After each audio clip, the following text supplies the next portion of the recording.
A wise person is cautious and turns away from evil, but a fool is arrogant and careless. Proverbs 14:16, NASB. It's common sense that if you don't want to get stung, stay away from the bees. If you don't want to get burned, don't get close to the fire. If you don't want to fall off the cliff, don't hang off the ledge. The goal is not to see how close you can get to temptation, but rather how far away from it you can stay. Proverbs 14:16 says, "A wise person is cautious and turns away from evil, but a fool is arrogant and careless," NASB.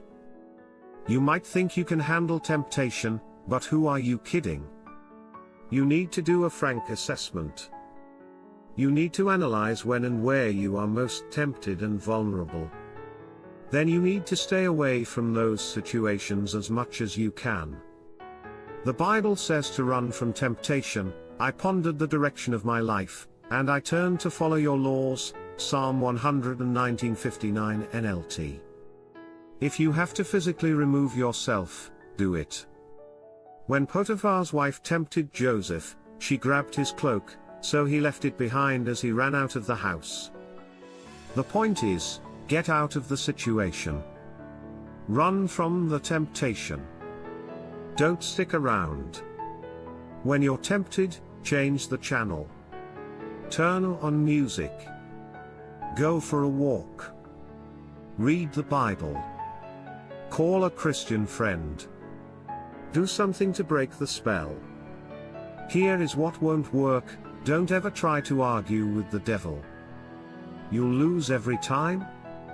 He's had thousands of years to think up counter-arguments to anything you may say. Don't rationalize it. Don't justify it. Don't argue it. The key is to break the focus. Don't stare at the cookies and repeat, "I don't want them. I don't want them." Turn around. The more you try to fight a feeling, the more it grows in intensity. When temptation calls, don't try to argue. Just hang up and go do something else. Talk it over. Where or when are you most tempted? On business trips. At home when you're alone and the kids are at school. During the weekend. When you're watching TV. What changes do you need to make in your schedule or lifestyle to minimize your exposure to these situations?